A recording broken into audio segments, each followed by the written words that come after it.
hello, beautiful soul. How are you today? As I keep reading about the technological advancement coming in the next 5 years, both in quantum computing and artificial intelligence, I find the need to share my thoughts with you. It is obvious that our world is changing in extraordinary ways, and we will need to change as well. The impact will be great in a positive way and in a negative way. The two always work together. Everything has two sides. We could not appreciate the light if we did not know darkness. The unknown has always been something we have fear, but as always, we can decide the way we look at things and the way we want to advance in this changing world. The thing we have to defend at all costs is our freedom to choose and to live the life we want to live, not a life manufactured by someone else.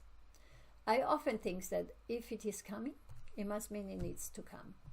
In my past career as a vocational coach, I had the opportunity to see people at work in a variety of jobs that at times were so repetitious and monotonous and so slow, as well as unhealthy and hard on the worker's body, that I would find myself thinking that I could not survive more than 1 week in such job, which should be the job of a drone. And here they come. So it will be good to have jobs that stimulate our mind instead of atrophying it. I often wonder how much energy is consumed to power and maintain all these new machines, how they will affect our earth, humans, animals, what the amount of radiation that they will emanate. So I checked it out. Initially it is exorbitant, but it seems that it will improve rapidly. Everything has a cause and an effect. A researcher wants to find the solution for something, makes an amazing discovery, and whatever comes from it will be either beneficial or destructive. It actually will be both. A few examples: the discovery of nuclear fission in the 30s. This is the process where the nucleus of a fissile atom, like uranium-235, for example, can split when struck by a neutron, releasing a tremendous amount of energy and more neutrons, and can potentially initiate a chain reaction. It became a terrible tool of destruction, which led to the development of nuclear weapons during World War II and resulted in the devastating bombing of Hiroshima and Nagasaki. This discovery also became the basis for nuclear power plants, which provide a significant portion of the world's electricity. Gunpowder was discovered by Chinese alchemists around the 9th century CE, while they were searching for an elixir of life. It became a tool of destruction that transformed warfare, using fire arrows and bombs and later guns and cannons, and had a profound impact on global history, but was also used for non-harmful purposes like demolition, where a milder explosive was required, tunneling and road building by helping remove big obstacles, or quarrying dimension stone like slate or monumental stone due to its less shattering nature, and of course in fireworks, which many people enjoy. Lasers, theoretically conceptualized by Albert Einstein in 1917, with his idea of stimulated emission, and later built by Theodore Maiman in 1960. They gave access to the creation of greatly refined tools. High-energy lasers are being developed as potential weapons for various purposes, including missile defense, disabling sensor, and even causing direct physical damage to targets. And also a vast array of beneficial tools and applications in surgery, vision correction, cutting, welding, fiber optics, CD, DVD player, barcode scanner, etc. The choice of how something is used belongs to us. The choice of living in fear, rancor, and self-deprecation instead of peace, love, empowerment belongs to us. The choice to integrate technology inside our own body or a human fetus belongs to us. It is very important to develop the capacity to filter through the many news and amazing ads and understand that sensational and truth are not the same thing. It is essential that we take ownership of our own mind and body and always access our intrinsic power, given to us by infinite intelligence, to decide who we want to be in the world today and every day. The light of creation created everything. And while we are its reflection on this planet in this present form, we are not as powerful as this omnipotent force. Competing with it only takes us further from it, further from the truth. No machine will ever be as powerful, as beautiful, and perfect as our human body.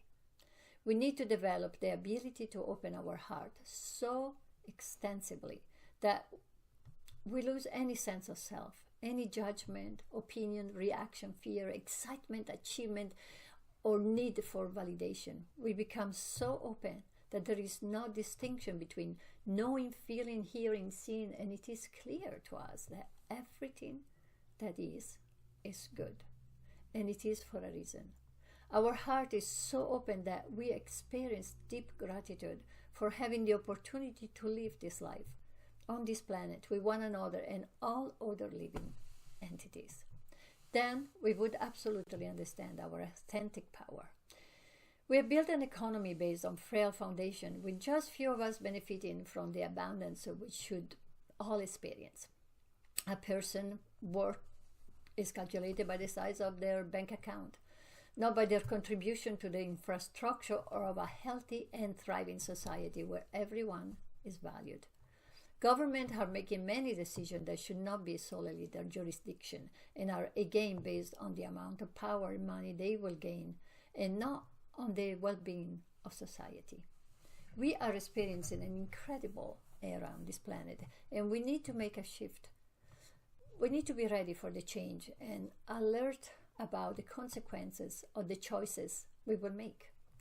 We can focus on the positive possibility any change can bring or the negative ones, and our collective energy will move the needle of the Earth's orbit. We can continuously seek validation for anything we do, or be in charge of our own life results and well-being. We can see a boss as our owner, instead of a person we are helping and cooperating with to create a business vision in which we believe. We can see a doctor as a god instead of a person who has studied and practiced to be an excellent resource of information that can help us to reach the health outcome we are looking for.